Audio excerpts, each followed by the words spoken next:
Olá a todos, muito bom dia. Me chamo Clara Sodré e esse é seu Morning Call desta quinta-feira, 12 de janeiro de 2023. Na agenda desta quinta-feira, o governo deve anunciar um pacote de medidas para melhorar o resultado fiscal, conforme reportou o time XP Política ontem. Segundo a Folha, Haddad deve apresentar hoje um total de 321 bilhões de reais em cerimônia no Planalto com Simone Tebet e Rui. E Lula deve segurar o reajuste adicional do mínimo. Do lado dos indicadores, o IBGE divulga a pesquisa mensal de serviços de novembro, cuja expectativa é de leve avanço de 0,2% no mês. De olho nos mercados, o principal índice da Bolsa Brasileira encerrou o pregão desta quarta-feira com a alta de 1,53% aos 112.517 pontos. Esse é o sexto pregão de alta consecutiva. Enquanto o dólar recuou 0,4% frente ao real, encerrando o pregão aos R$ 5,18. As taxas futuras de juros fecharam em queda, estendendo o movimento dos últimos dias. O pregão refletiu a continuidade das apostas dos investidores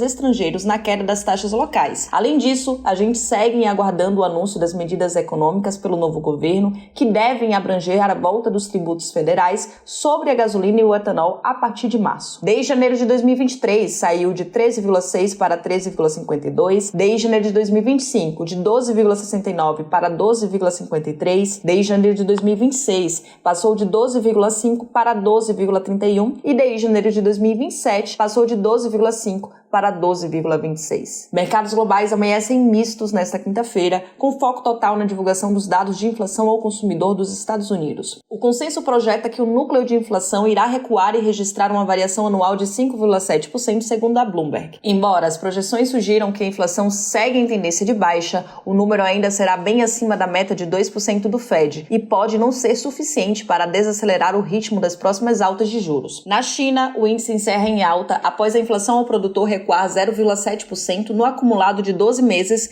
vezes 0,1% negativo das projeções, e a inflação ao consumidor registrar uma variação anual de 1,8%, em linha com o consenso. Na agenda internacional, destaque para a divulgação do índice de preços ao consumidor dos Estados Unidos de dezembro. Os investidores chegam a precificar que o Fed diminua o ritmo de seus aumentos nas taxas de juros na próxima reunião do início de fevereiro, mas os formadores de políticas têm feito questão de deixar claro que tal decisão depende dos dados. Com isso, esse índice de preços ao consumidor será o indicador-chave do seu progresso de controle à inflação. Espera-se que o número suba 6,5% em relação ao ano anterior de 7,1% no mês anterior. Para o mês, a inflação deve permanecer estável. O núcleo de inflação que exclui preços de alimentos e combustíveis deve ser de 5,7%, antes 6% do mês anterior, e 0,3% no mês, antes 0,2% em novembro. Na China, o índice de preços ao consumidor permaneceu estável em dezembro em relação ao mês anterior, com desempenho ligeiramente melhor do que as expectativas de queda de 0,1% e queda de novembro de 0,2%. Em uma base anual, a inflação do IPC ficou em linha com as expectativas de um aumento de 1,8%